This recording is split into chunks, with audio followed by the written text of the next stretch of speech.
today we're going to start our next unit, which is all about your net income, or how much you actually get to take home from your job. The first unit we talked about salary and hourly rates and all those different things, the way you make your money. But unfortunately, our government taxes us on our paycheck. We pay what's called income tax. We pay it at both the federal and state level living in Illinois. Some states don't have an income tax. My brother-in-law lives in Washington State, out in Seattle, and they don't have a state income tax. The state recoups most of its income through sales tax. So just because we live in Illinois, we pay sales tax. Other states you pay less income tax. It just kind of depends on the structure of that state. But Illinois has what's called a flat income tax, and we'll talk more about that when we get into state income taxes. The federal government, however, asks us to pay what's called a graduated income tax. So the way this works, and it looks very complicated by this chart, but I've spent a couple of days kind of researching this and trying to wrap my head around it, and it's really not that complicated. So let's say at your job, you make $9,000 a year. The government is going to tax you 10% of all $9,000. It's just 10% of 9,000, boom, you're done. And that is for the year. That is how much you would pay per year. However, if you make over $9,875, that bumps you up into the next tier of taxes. They're going to charge you 12%, but they don't charge you 12% of the whole dollar amount. They only charge you 12% on what's over $9,875. So let's say you make $10,000 a year. They're going to tax you 10% on $9,875, and then they're going to charge you 12% of the extra $125 that bumped you up into that next category. So just because you make, say, $75,000 a year, you're not paying 22% on $75,000. You're going to pay 10% on this chunk, 12% on this chunk, and 22% on this chunk.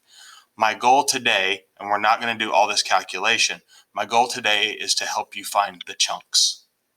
Okay, so I've got a couple of problems, and what this is going to come down to today is just some basic subtraction. That's it.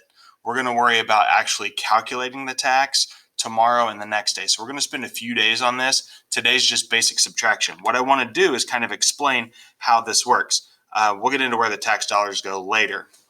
So Dan, my guy here, Dan, he is a welder. He makes $39,000 annually. Honestly, that's probably a little low because welders make pretty good money. So Dan makes $39,000. That's going to put him in the second bracket, right? Between $9,875 and $40,125. And I don't expect you guys to memorize this. I will give you this table every single time. So Dan makes $39,000. So that means his first $9,875 here, they're going to tax at 10%. And then we need to figure out how many dollars I have here in this bracket between $9,875 and $40,125. Okay? And I don't have all these numbers memorized. I'm cheating. I've got a sheet that I'm looking at too. So what I'm going to have to do, I know that Dan's salary puts him in the second tier here. Right? I'm going to refer to these as tiers. First tier, second tier, third tier, and so on down the line. So Dan's salary puts him in the second tier. So I'm going to start out with his $39,000, and I'm going to subtract off the bottom end of that tier, $9,875.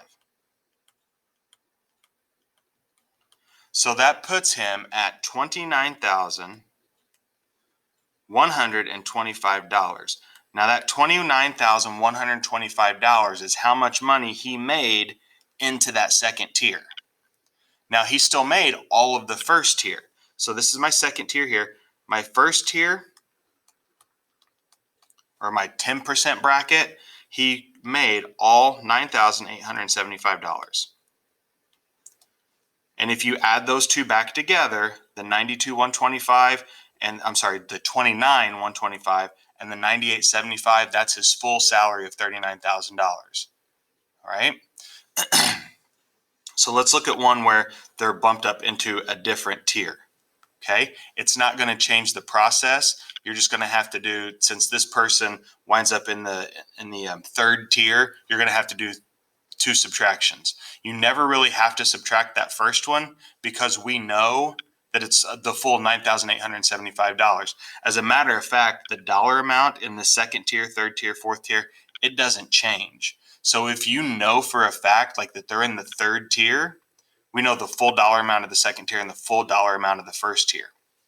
But I don't know, maybe it's just me how I organize things. I always start at the top and work my way down.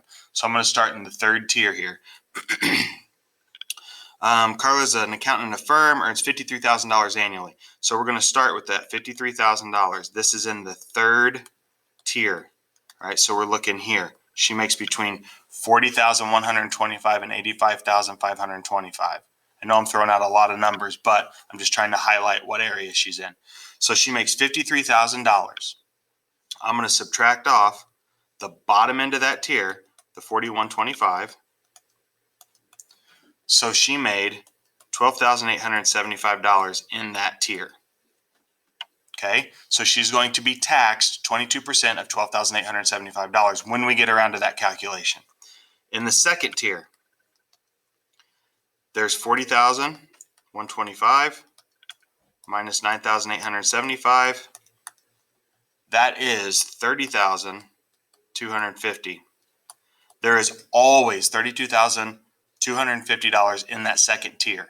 Just like there is always, we shouldn't really have to do a subtraction on this one. There's always $9,875 in the first tier. If you made that much money, right? If you made $5,000 a year, you don't have to do any sort of subtraction or anything. Okay, your homework, I'm going to give you a scenario just like this, and all I'm asking you guys to do is to calculate the dollar amounts in those tiers.